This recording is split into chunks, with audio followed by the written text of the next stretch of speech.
Hi, എന്താ പാട്? BJP Keralam ഭരിക്കും ഭരിക്കും ഭരിക്കും എന്നൊക്കെ ഇങ്ങനെ പറഞ്ഞു നടക്കുന്നുണ്ട്. അതിന്റെ ഇടയിൽ ഒന്ന് താങ്ങി കൊടുക്കാനാണെങ്കിലോ ഇതുപോലെ കുറെ പോത്തുങ്കണ്ണന്മാരും. സംഭവം എന്താന്നല്ലേ, ഇതൊന്ന് കേട്ടോക്കെ. BJP പിടിക്കുന്ന ആദ്യ സീറ്റിന്റെ നോമിനേഷൻ കൊടുക്കുന്നതാ നമ്മൾ ഈ കാണുന്നത്. ഇത്തവണ കേരളത്തിലെ ഇടത് വലത് മുന്നണികൾ ഒരുപാട് വെള്ളം കുടിക്കും. അവരെ വെള്ളം കുടിപ്പിക്കുന്ന നേതാവാ ഈ രാജീവ് ചന്ദ്രശേഖർ. നിയമത്തിദ്ദേഹത്തിന്റെ എതിരാളി ഈ ശിവൻകുട്ടിയാ. വിവരം എന്ന് പറയുന്നത് അടുത്തുകൂടി പോലും പോയിട്ടില്ല. ആ ശിവൻകുട്ടിയെ നിയമം ജനത എടുത്ത് ആറ്റിലുമെറിയും. പുതുതലമുറയെ പോലും അത്യുന്നതങ്ങളിലേക്ക് എത്തിക്കാൻ പ്രാപ്തിയുള്ള രാജീവ് ചന്ദ്രശേഖരെ നിയമം ജനത തിരഞ്ഞെടുക്കുകയും ചെയ്യും. ഇദ്ദേഹം കേരളത്തിലെത്തിയതോടുകൂടി, അതായത് പറയുന്നത് എന്താ അറിയോ, ഇവന്റെ പെരക്കാരും നാട്ടുകാരും എടുത്ത് എറിഞ്ഞ മാതിരി ശിവൻകുട്ടിയെ എടുത്ത് എറിയും എന്നുള്ളതാണ്. അതിന് എന്റെ കണ്ണ് ഇത്ര തള്ളിയാ പോരാ മകനെ. കാരണം എന്താ അറിയോ, ഇതിപ്പോ പൊന്തിച്ച് പൊന്തിച്ച് പൊന്തിച്ച് എന്താ തെങ്ങിന്റെ മോള് കൊണ്ടുവച്ച ഈ സംഖ്യക്കുട്ടനെ ആരാന്ന് എനിക്കറിയോ? ഇല്ല അല്ലേ? ഭയങ്കര ക്വാളിറ്റി ആണല്ലോ. ഈ ശിവൻകുട്ടിയൊക്കെ മോശമാണെന്ന് പറയുമ്പോ ഇവന്റെ ചരിത്രം ഞാനൊന്ന് പറഞ്ഞുതരാം. സ്വന്തം അമ്മായിയപ്പനെതിരെ കേസ് കൊടുത്തിട്ട് ബന്ധുക്കാരെ പെരയിന്ന് കിട്ടണ മുതലും വാങ്ങിയിട്ട് അതും വാങ്ങി വന്ന് സംഘികൾക്ക് കൊടുത്തിട്ട് ഒരു സീറ്റ് ഉണ്ടാക്കിയ മുതലാഭം. ഇവൻ വന്നിട്ടാണോ കേരളത്തിൽ ശിവൻകുട്ടിയേക്കാൾ അപ്പുറം എന്തൊക്കെ ഉണ്ടാക്കി തീർക്കാൻ പറ്റും എന്ന് പറയുന്നത്? സത്യമായിരിക്കും. പറഞ്ഞ മുതലുണ്ടല്ലോ, അതിന് ഇനി നേരം വെളുത്തിട്ടില്ല എന്നതിന്റെ ഏറ്റവും വലിയ തെളിവ് എന്താ അറിയോ? ഒന്ന് BJP പോയത്, ഞാനാണ് മാറ്റിയേക്കാം. 2 ലൂസിഫർ സിനിമ ഇയാള് കണ്ടിട്ടില്ല. എന്നിട്ട് ഏതോ സംഖ്യകൾ കണ്ടിട്ട് അത് പഠിപ്പിച്ചു കൊടുക്കുക. എന്നിട്ട് അത് ഇയാളാ പറയുന്നതെന്ന് ആക്കി തീർക്കാൻ വേണ്ടിയിട്ട് 2-3 ഡയലോഗും. എനിക്ക് മുന്ത് ഒതുക്കാന്നും മതിയാ, ഒതക്കാന്നും മതിയാ, അത് ഊതി ഓതാന്നും മതിയാ എന്നൊക്കെ പറഞ്ഞിട്ട് മലയാളോ തമിഴോ ഇംഗ്ലീഷോ ഏത് ഭാഷയെന്ന് അയാൾക്ക് പോലും അറിയില്ല. മേരംഗത്തില് മലയാളം കൂടിയും പറയാൻ അറിയാത്ത ഈ ചങ്ങായിയാണ് ഇപ്പൊ ശിവൻകുട്ടിയെക്കാട്ടിലും അപ്പുറമാകും കേരളത്തിൽ എന്തൊക്കെ ആക്കി തീർക്കുന്നൊക്കെ പറയണത്. സത്യമായിരിക്കും കേട്ടോ. മാത്രല്ല ഇവര് രണ്ടും കൽപ്പിച്ചിട്ടാണ്. അങ്ങ് ഊപ്പിന്ന് വരെ ആളുകൾ വന്നിക്കണു. ആരാ അറിയോ? ഇതൊന്ന് കണ്ടോക്ക. കാശിന്ന് വരെയാണ് ഇവിടുത്തെ കരമന ജയന്, അതായത് തിരുവനന്തപുരത്തെ BJP സ്ഥാനാർത്ഥിയെ ആശീർവദിക്കാൻ വന്നതാണ്. വേറെ എന്തൊക്കെയോ നമ്മുടെ ഗോകുല് ഇവരോട് സംസാരിക്കുന്നുണ്ടായിരുന്നു. എന്താ ഗോകുല് ഇവർ പറയുന്നത്? അല്ല, UP-ന്ന് വന്നതാണ്. എന്തായാലും ഇവിടുത്തെ BJP നേതാക്കളെ കാണണമെന്നാണ് പറയുന്നത്. അത് മാത്രമല്ല BJPക്ക് ജയം നേടാൻ വേണ്ടി UP മുഖ്യമന്ത്രി പറഞ്ഞു വിട്ടതാണെന്നാണ് പറയുന്നത്. യോഗിയുടെ ആളാണ് പറഞ്ഞത് അല്ലേ? ആപ് കഹാ സേ? उत्तर प्रदेश। आशीर्वाद देने के लिए BJP को बहुत वोटों से जीत होगा BJP का। इधर BJP को नई सीट्स जस्ट टाइम सीट हो जाएगा। हाँ, सन 2026 अपनी BJP रहेगी. ഇത്തവണ എന്തായാലും BJPക്ക് സീറ്റ് ഉണ്ടാകുമെന്നുള്ള കാര്യം ഉറപ്പാക്കുന്നു, അല്ലെങ്കിൽ പറയുന്നുണ്ട്. പിന്നെന്താ, പ്രാവശ്യം ഇല്ലാതെ ഇപ്രാവശ്യം നല്ല ഏത് പ്രാവശ്യം ഉണ്ടാവും. ഏതെങ്കിലും കാലി KSRTC ഉണ്ടാവും, അതിൽ കയറി ഇരിക്കുക. എന്നിട്ട് ടിക്കറ്റ് എടുത്തു കഴിഞ്ഞാൽ പോലെ എന്തായാലും നിങ്ങൾക്ക് സീറ്റ് തരും. ബാക്കി പറയാം. വേറൊരു പ്രത്യേകത എന്ന് പറയുന്നത്, നമ്മൾ ഈ ചിത്രങ്ങളിലൊക്കെ കാണുന്ന ഈ ഡ്രസ്സൊന്നുമില്ലാത്ത സ്വാമിമാരില്ലേ, അങ്ങനത്തെ ഒരു സ്വാമിയാണ് ഈ വണ്ടിയുടെ ഫ്രണ്ടിലിരിക്കുന്നത്. അഘോരി. മനസ്സിലായില്ലേ? ആ വണ്ടിക്ക് 2 ഗിയറാണ്. അപ്പൊ തുണിയും കോണോനൊന്നും എടുക്കാതെയാണ് ഇപ്പൊ ആശീർവദിക്കാൻ വേണ്ടിട്ട് ഇങ്ങോട്ട് വന്നിക്കണേ. അതും കേരളത്തിക്ക്. ഇവന്റെ ഒക്കെ ആശീർവാദം എന്തിനാ ഈ കേരളത്തിന്? ഇത് ചോദിച്ചപ്പോ പറയുന്നത് എന്താ അറിയോ, ഞങ്ങളെ മുഖ്യമന്ത്രി യോഗി ആദിത്യനാഥ് വിട്ടതാണ്. എന്തിനാ? ബല ആശീർവദിക്കാന്. തെരഞ്ഞെടുപ്പിന് നോമിനേഷൻ കൊടുത്തിട്ടുള്ളൂ, അപ്പളത്തിനാ ഇതാ കോലം. അവിടുന്ന് വണ്ടി വരൽ തുടങ്ങി. ഇവരൊക്കെ ജയിച്ചല്ല അവസ്ഥ ആലോചിച്ച് നോക്കാം. ഇവരൊക്കെ ഒന്ന് ജയിച്ചിട്ട് വേണേ കേരളത്തിന് ഊപ്പി മാതിരിയാക്കാൻ. അതിനാണ് ഇപ്പൊ ഈ തുണിയും കൊണാനൊന്നും എടുക്കാതെ ഇങ്ങോട്ട് നിൽക്കുന്നത്. എന്തായാലും വന്നതല്ലേ, ഇറങ്ങണ്ട, അങ്ങനെ തിരിച്ചോ. കാരണം എന്താ അറിയോ, മലയാളികൾ നിങ്ങൾ വിചാരിച്ചതിലും അപ്പുറമാണ്. നല്ലോണം കിട്ടുന്ന അടിക്കൊരു കണക്കുണ്ടാവില്ല. അപ്പൊ ഞങ്ങൾ UP-യുടെ ആളാണ്, മറ്റേ യോഗിയുടെ ആളാണെന്ന് പറഞ്ഞിട്ടുണ്ടെങ്കിൽ 2 എണ്ണം അധികം കിട്ടുക എന്നല്ലാതെ അടിക്കൊരു കുറവും ഉണ്ടാവില്ല. അതൊക്കെ ആലോചിച്ചിട്ട് വേണം അവിടുന്ന് ഇങ്ങോട്ട് വണ്ടി കയറാൻ കേട്ടോ. ഇനി ഇതൊന്നുമല്ല, ഒട്ടകം ഗോപാലൻ ഗുരുവായൂർ പോയിട്ട് ഇന്ന ഗുരുവായൂരപ്പൻ വിളിച്ചതാണ്. ഇവിടെ ഒരു ഹിന്ദു മത്സരിച്ചിട്ടില്ല, അതുകൊണ്ട് ഗോപാലകൃഷ്ണൻ ഇങ്ങോട്ട് വരണം, എന്നിട്ട് ഇവിടെ എങ്ങനെയെങ്കിലും ഇന്നൊന്ന് രക്ഷിക്കണം എന്നൊക്കെ ഗുരുവായൂരപ്പൻ നേരിട്ട് പോയി പറഞ്ഞേക്കണു. അതിന്റെ അടിസ്ഥാനത്തിൽ വന്നിക്കാറിട്ട് ഭയങ്കര വർഗീയത പ്രസംഗമൊക്കെ നടത്തിയിട്ടാണ് മൂപ്പരന്ന് പോയത്. സംഭവം കേസെടുത്തുകൊണ്ട് പോലീസ്. ഇനി അതല്ല, ഈ കേസ് എടുത്തിട്ട് ഞങ്ങൾക്ക് ഒന്നും സംഭവിച്ചിട്ടില്ല എന്നൊന്നും അറിയാൻ വേണ്ടിയിട്ട് ഗോപാലകൃഷ്ണന്റെ നടത്തം നടക്കുന്നുണ്ട്. ഇതൊന്ന് കണ്ടോക്കാം. ഇപ്പൊ ഇരിക്കുന്ന സ്ഥലത്ത് നിന്ന് ഒന്ന് പുറത്തിറങ്ങും.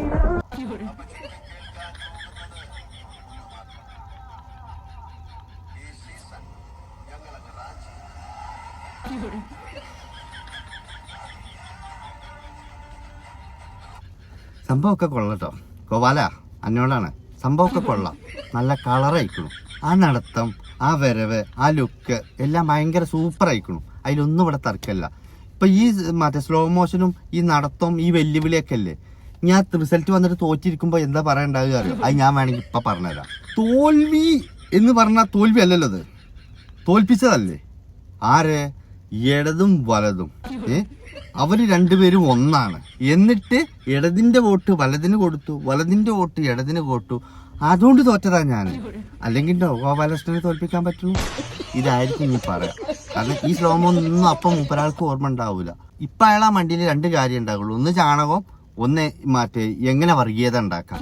ഈ 2 കാര്യങ്ങൾ ഇപ്പൊ ഉണ്ടാവുള്ളൂ. അതിനാണിപ്പോ ആ നടക്കുന്നത്. ആ നടത്താൻ കിട്ടും. സീറ്റ് കിട്ടും നിങ്ങൾ ഒരിക്കലും വിചാരിച്ചണ്ട. സീറ്റ് കിട്ടണമെങ്കിൽ ഏതെങ്കിലും ബസ് കയറി പോയിക്കോ, അല്ലെങ്കിൽ സ്വന്തം വണ്ടി ഉണ്ടെങ്കിൽ അയി കയറിയിരുന്നോ. അല്ലാതെ കേരള രാഷ്ട്രീയത്തിലെ മകനെ അന്നെ കൊണ്ടൊന്നും കൂട്ടിയാ കൂടൂല. ഇനി നമുക്ക് പറയാനുള്ളത് നിലപാടിന്റെ രാജകുമാരനാ. ആരാ അറിയോ? ഇതാ കണ്ടോ, ഗാന്ധിയുടെ പഴയ ഒരു സ്റ്റേറ്റ്മെന്റ് ഞാൻ പറയാം. ഇപ്പം ഒരു നിലപാട് ഒരാൾ മാറ്റുന്നു എന്ന് പറയുന്നതിനകത്ത് യാതൊരു തെറ്റുമില്ല. കാരണം എന്റെ നിലപാട് തെറ്റാമല്ലോ. ഇപ്പം ഞാനൊരു നിലപാട് പറഞ്ഞു, ആ നിലപാട് തെറ്റാം. അപ്പോൾ കേരളത്തിൽ അത്തരത്തിൽ യാതൊരു നിലപാടുമില്ലാത്ത ഒരു രാഷ്ട്രീയ പ്രസ്ഥാനം കമ്മ്യൂണിസ്റ്റ് പാർട്ടിയാണ്. എങ്ങനെയുണ്ട്? പൊളിച്ചില്ലേ? അതായത് ഓൻ പറഞ്ഞ ഇതുവരെ ഒന്നും പാക്ക് പാലിച്ചിട്ടില്ല. പാക്ക് പാലിക്കണ ഒന്നും ഓൻ പറഞ്ഞിട്ടുമില്ല. എന്നിട്ട് ഓൻ അതിന് കൂട്ടുപിടിച്ചിക്കാണ് ഗാന്ധിനെ. എന്താ ഗാന്ധി വരെ തെറ്റിച്ചിക്കണു എന്നുള്ളത്. ഇവൻ ഏതാ മുതലേ എനിക്കറിയില്ലേ. പണ്ട് ജനൻ ടിവിക്ക് ഇവനക്ക് വിളിക്കണതിനെ പേടിയായിരുന്നു. കാരണം അമ്മാരി ഊക്കായിരുന്നു സംഘികളപ്പം ഊക്കിന്ന്. അങ്ങനെ ഇവൻ എന്ത് ചെയ്തു? കോൺഗ്രസ് പോയി സീറ്റ് ചോദിച്ചു, ആട്ടി. LDF സർക്കാർ പിന്നെ പണ്ടേ ഈ സൈസ് സാധനങ്ങളൊക്കെ ആദ്യം തന്നെ ഇങ്ങോട്ട് ഈ ബൈക്ക് സീറ്റും കൂടി ചോദിച്ചു വരരുതെന്നുള്ള ഒരു കൊളത്തിട്ടിട്ടുണ്ടാവും. അതുകൊണ്ട് അങ്ങോട്ട് നടക്കൂല. പിന്നെ അവൻ എന്ത് ചെയ്തു? നൈസായിട്ട് സംഘികളെ അങ്ങോട്ട് ഇതായി. പിന്നെ എന്തായി? ഇപ്പം പശുവിനൊക്കെ പോയി തലോടലെ. പശു ഓട്ടോമാറ്റിക്കലി അമ്മയായി. അന്ന് ഓന് ജനൻ ടിവിയിൽ വിളിച്ചിട്ട് ബലൊക്കെ ഊക്കായിരുന്നു. ഏത് പശു എങ്ങനെ അമ്മയാവും എന്നൊക്കെ ചോദിച്ചിട്ട്. ഇപ്പൊ ആ ഈവനിക്ക് വരെ പശു അമ്മയായി.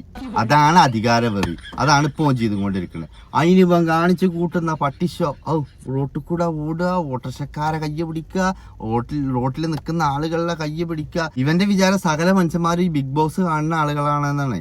കാരണം എന്താ അറിയോ? ഇവനാകെ ഇവനിക്ക് പറയാനുള്ള ഒരു പ്ലസ് പോയിന്റ് എന്താ പറയുന്ന അറിയോ? 100 ദിവസം ബിഗ് ബോസ് കണ്ട ഒരാൾക്ക് ഒരിക്കലും അഖിൽമാരെ ഒഴിവാക്കാൻ കഴിയൂല. മറ്റേ തൊള്ളറ്റും കൊണ്ട് കിടക്കാൻ ചങ്ങായില്ലേ, എന്താ റോബിനോ അങ്ങനെ എന്തോ ഒരു ചാണകാണിപ്പോ. ഓന് എന്താ ഓന്റെയൊക്കെ പ്രഹസനം. സൈക്കോ മനുഷ്യന്മാർക്ക്. ഇവര് ഈ വോട്ട് ചോദിക്കാൻ ഇറങ്ങിയിട്ട് തന്നെ ഫുള്ള് കോമാളികളാ. ഇവലൊക്കെ കജ്ജില് അധികാരം കിട്ടിയല്ല അവസ്ഥ ആലോചിച്ച് നോക്കാം. ഈ സംഘികളുടെ നിലപാട് എന്താ അറിയോ? മകൻ മരിച്ചിട്ടാലും വേണ്ടില്ല, മരിയോളെ കണ്ണീരൊന്ന് കാണണമെന്ന്. അതായത് ഒന്നായിട്ട് ഞങ്ങളാണ് നശിച്ചു പോയാലും വേണ്ടില്ല, ഇവിടുത്തെ മുസ്ലിങ്ങളും കമ്മ്യൂണിസ്റ്റും ഒന്ന് കരയുന്നത് കാണണം എന്നുള്ളത്. കൂട്ടത്തിൽ ഓലും പോകുന്നുള്ള ചിന്തയൊന്നുമില്ല. ഞങ്ങളുടെ പോയിക്കോട്ടെ, എന്നാലും വേണ്ടില്ല ഓല് പോകണം എന്നുള്ളത്. അത്ര അന്തേ ഉള്ളൂ, പറഞ്ഞിട്ട് കാര്യമില്ല. ഇനി നിങ്ങൾക്ക് ഞാനൊരു വീഡിയോ കാണിച്ചു തരാം. ആ വീഡിയോ നിങ്ങളൊന്ന് കാണും. പിണറായി വിജയനെ തന്നെ അറസ്റ്റ് ചെയ്യാൻ മോദിക്ക് വലിയ പ്രയാസമൊന്നുമില്ല. മോദി അതിനകത്ത് നിയമവും മോദിക്ക് നോക്കേണ്ട കാര്യമില്ല, ധാർമ്മികത നോക്കേണ്ട കാര്യമില്ല. മോദി അങ്ങനെ പലരും പിടിച്ചെടുത്തിട്ടുണ്ട്, പല മുഖ്യമന്ത്രിമാരെയും. പക്ഷെ പിണറായി വിജയനെ അറസ്റ്റ് ചെയ്ത് അകത്താക്കി സർക്കാരിനെ ഇല്ലാതാക്കുക എന്നുള്ളതല്ല. അങ്ങനെ അറസ്റ്റ് ചെയ്താൽ മോദി ഭരണകൂടം ഒരു CPM-കാരനായ പിണറായി വിജയൻ എന്ന മുഖ്യമന്ത്രിയെ വേട്ടയാടുന്ന ഒരു കൺസോൾട്ടേഷൻ ഇപ്പുറത്തുണ്ടാവുകയും BJPയുടെ പ്ലാൻ പാളുകയും ചെയ്യും. ഇപ്പൊ അങ്ങനല്ല. ഇപ്പൊ നിങ്ങൾക്ക് ഫണ്ട് തരാതിരിക്കുക, ഫണ്ട് തരാതെ നിങ്ങളുടെ ഭരണത്തെ പരമാവധി മുറുക്കുക. നിങ്ങളുടെ സർവകലാശാലകളിലും മറ്റു കാര്യങ്ങളിലൊക്കെ ഇവരുടെ അധികാരം വെച്ച് പരമാവധി കയറി പിടിക്കുക. അങ്ങനെ മൊത്തം ഈ സർക്കാർ കുഴപ്പമാണെന്ന് ഫീൽ ഉണ്ടാക്കുക. സർവകലാശാലകളിൽ മൊത്തം ഈ ദുർനിയമനങ്ങൾ നടക്കുന്നു. സർവകലാശാലകളുടെ മുഴുവൻ മൂല്യങ്ങളില്ലാതായിരിക്കുന്നു. അത് ഗവർണർ വന്ന് നന്നാക്കുന്നു. അതേസമയം എന്താ ക്ഷേമ പെൻഷൻ കൊടുക്കുന്നില്ല, വികസന പ്രവർത്തനങ്ങൾ നടത്തുന്നില്ല. അതേസമയം മുഖ്യമന്ത്രിയുടെ വീടിന്റെ മോടി പിടിപ്പിക്കലിന് 10-15 ലക്ഷം രൂപ ചെലവാക്കുന്നു. അങ്ങനെ സർക്കാരിനെ പരമാവധി ജനങ്ങൾക്കിടയിൽ വെറുപ്പിക്കുക. ഇതാണ് അവരിപ്പോ കണ്ടുള്ള പദ്ധതി. ആ പദ്ധതി വളരെ വിജയകരമായി മുന്നോട്ട് പോയിക്കൊണ്ടിരിക്കുകയാണ്. അതിന്റെ ഒരു തുടർച്ച ഉറപ്പാക്കാനാണ് ഇപ്പോൾ ആര് വരുന്നത്? ഈ പറയുന്ന ആറിലേക്ക് വരാൻ പോകുന്നത്. അദ്ദേഹവും ഫണ്ട്, ഈ NHM-ന്റെ ഫണ്ട് വലിയ തോതിൽ ആശ്വാസകരമായിരുന്നു. പല പുതിയ സംഭവം മനസ്സിലായി നമുക്ക്. അതായത് ഈ കേരളത്തിന്റെ വികസനമല്ല ഇന്ത്യയിൽ വേറൊരു സംസ്ഥാനമല്ല. ഈ പിണറായി വിജയൻ എന്ന് പറഞ്ഞ നമ്മുടെ മുഖ്യമന്ത്രിയോട് ഒരുപാട് വിദ്വേഷം പറയാന്നല്ലാതെ ആർക്കും അടിസ്ഥാനപരമായിട്ട് അയാളെ കുറ്റം പറയാനുള്ള ഒരു തെളിവും ഇല്ല.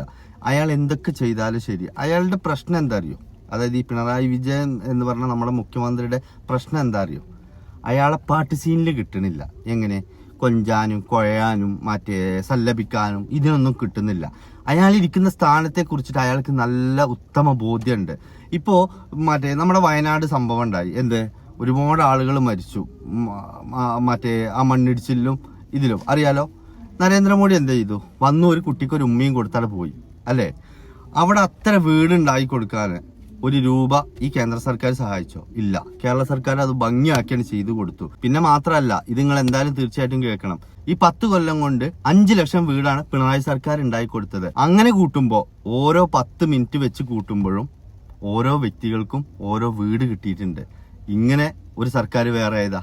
നമ്മൾ കുറ്റം പറയാനും കളിയാക്കാനും പരിഹസിക്കാനൊക്കെ എല്ലാവർക്കും പറ്റും, പക്ഷെ ചെയ്ത് കാണിക്കാനാണ് വലിയ പാട്. മാത്രമല്ല, ഇവിടുത്തെ ടൂറിസം വകുപ്പ് എടുത്തു നോക്കിയേ, എന്താ മാറ്റങ്ങള്? ഇവിടുത്തെ റോഡുകളുടെ മാറ്റങ്ങൾ എന്താ? കേരളത്തിലൊന്നും ചെയ്തിട്ടില്ല എന്ന് പറഞ്ഞിട്ട് സംഘികളെ പോലെ കൂടെ കൈ കൊട്ടുന്നവരോടാ പറയുന്നത്. നിങ്ങൾക്ക് ആർക്കും സെർച്ച് ചെയ്താൽ കിട്ടും എന്താണ് കേരള സർക്കാർ ഇത്രയും 10 വർഷം കൊണ്ട് ചെയ്ത മാറ്റങ്ങള് എന്നുള്ളത്. കാര്യം അറിയാതെ എല്ലാരും കയ്യൊട്ടി, ഞാനും കയ്യൊട്ടി എന്ന് പറഞ്ഞിട്ട് കാര്യമില്ല. സംഘികൾ പടച്ചുവിടുന്ന ഓരോ പോസ്റ്റിനും ലൈക്കും കമന്റും ഒക്കെ ഷെയറൊക്കെ കൊടുക്കുമ്പോൾ ഒരു കാര്യം ആലോചിച്ചാൽ മതി, നമ്മൾ നശിപ്പിക്കുന്നത് നമ്മളെ നാടിനെ തന്നെ. ഇപ്പൊ നിങ്ങൾ ഒറ്റ കാര്യം ആലോചിച്ചാൽ മതി, കേന്ദ്ര സർക്കാർ സകലമാന ആനുകൂല്യങ്ങളും ഫണ്ടുകളും ഈ കേരള സർക്കാരിനെ എന്താ പറയാ, അവരെ കൊണ്ട്, അതായത് കേന്ദ്രത്തിന്റെ മുട്ടുകുത്തിക്കും അവരുടെ മുമ്പിൽ കേരള സർക്കാരിനെ എന്ന് വിചാരിച്ചിട്ട് പല കാര്യങ്ങളും തടഞ്ഞു വെച്ചിരിക്കണു. അവിടെ ഒന്നും മുട്ടുകുത്തിയിട്ടില്ല. എന്നാ അവിടെ ഒന്നും നമുക്ക് ഒരു കുറവും വരുത്തിയിട്ടുമില്ല. എല്ലാത്തിനും തലയെടുപ്പോടെ തന്നെ നമ്മുടെ സർക്കാർ നിന്നിട്ടുള്ളതും. ഇതൊന്നും കാണാതെ ഒരു നന്ദി കെട്ടവരെ പോലെ നമ്മൾ ഒരിക്കലും പെരുമാറരുത്. നിങ്ങൾക്കായാലും എനിക്കായാലും നമ്മുടെയൊക്കെ രാഷ്ട്രീയമുണ്ട്. രാഷ്ട്രീയം അതൊക്കെ എല്ലാവരുടെയും ഇഷ്ടമാണ്. പക്ഷെ നമ്മൾ ഓരോരുത്തരും ചെയ്യേണ്ട കാര്യം എന്താ അറിയോ? മറ്റവണ്ടാക്കിയ പോസ്റ്റിനെ കയറി ലൈക്ക് അടിക്കൽ, അല്ലെ അതാണ് സത്യം എന്നല്ല. ഇതൊക്കെ അന്വേഷിക്കാനും ഇതൊക്കെ കണ്ടെത്താനും ഇതൊക്കെ അറിയാനും ഒന്നും അത്രയും ഓപ്ഷൻ ഉണ്ട്. അപ്പൊ അതിലൊക്കെ കയറി നോക്കുക എന്താണ് ഇവിടെ നടക്കുന്നത് എന്താണെന്ന്, എന്നിട്ട് വേണം വോട്ട് ചെയ്യാൻ. അതുകൊണ്ട് സംഘികൾ ഈ പ്രാവശ്യം എന്നല്ല, ഒരു പ്രാവശ്യം കേരളം ഭരിക്കൂല. കാണാം നമുക്ക്.